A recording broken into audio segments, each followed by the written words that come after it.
আলু হাতে নিয়ে তুমুল বিক্ষোভ আলু চাষিদের। পাশাপাশি পূর্ব বর্ধমান জেলা শাসকের কাছে ডেপুটেশন জমা দিলেন আলু চাষিরা।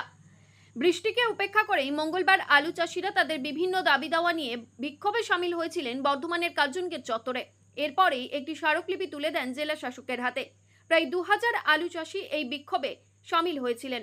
তাদের দাবি, আলু বাইরের রাজ্যে যেতে দিতে হবে। যখন বীজের কালোবাজারি হয় তখন সরকারকে তাতে হস্তক্ষেপ করতে হবে। ন্যায্য মূল্যে বীজ দিতে হবে চাষিকে। কীটনাশক ও ওষুধের দাম কমাতে হবে। এমনটাই দাবি তুলে ধরেছেন কৃষকরা এবং এই সমস্ত দাবিগুলি নিয়েই তারা বিক্ষোভে ফেটে পড়েন পূর্ব বর্ধমান জেলার বর্ধমান শহরের কার্জন গেট চত্বরে। পাশাপাশি তারা জেলা শাসকের কাছে একটি ডেপুটেশনও জমা দিলেন এদিনে। শুনব বিক্ষুব্ধ চাষিরা কি বলছেন।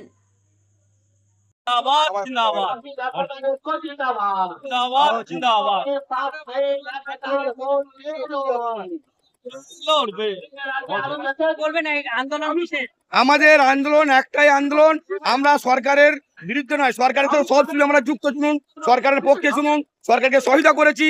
সেই জন্য আমাদের বক্তব্য হচ্ছে, যে আলুগুলো আমরা নিম্নমানের আলুগুলো আমরা পাঠাচ্ছি বাইরে, সেই আলুগুলো গাড়িগুলো আটকানো হচ্ছে এখানে, তার জন্য আমাদেরকে জবাব দাও। আমরা তো দাম কমিয়ে সরকারের মতো কথা মতো আমরা স্টোরের গেটে আমরা 26 টাকা কেজি আলু রেডি করে দিচ্ছি। হ্যাঁ, তাতেও কেন আমাদেরকে এত হয়রানি করছে, তাতেও আমাদের কেন এত আলু আটকাচ্ছে, এটা তো ঠিক করছে না।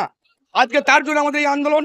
আমাদের দুবার করে চাষ করতে হয়েছে, চাষ আলু প্রথমবারে নষ্ট হয়ে গেছে, দ্বিতীয়বারে আলু তৈরি করেছি, আলু ফলন কম হয়েছে, আমাদের দুবার করে কষ্ট বেশি হয়েছে, সারের দাম কমে নেই, ওষুধ দাম কমে নেই, ইন্ডিয়ায় 2 নম্বরে আছে। আমরা পশ্চিম আলুতে আমরা মিছিল করে এসেছি, আমরা রায়নাথকে মিছিল করে এসেছি,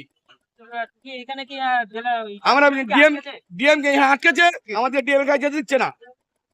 আমরা ডিএম কে কৈফিয়ত চাইছি, ডিএম এর কাছে, যে আমাদের এই হল হচ্ছে কেন। পুলিশ আটকেছে আমাদের, এখন পুলিশ আটকাছে, পুলিশ দিচ্ছে না এখন।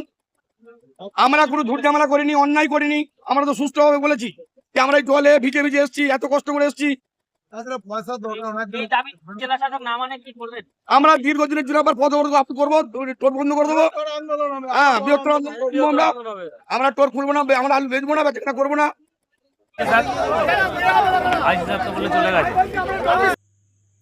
মৃত্যুঞ্জয় যশের রিপোর্ট, সংবাদ আজকে নিউজ।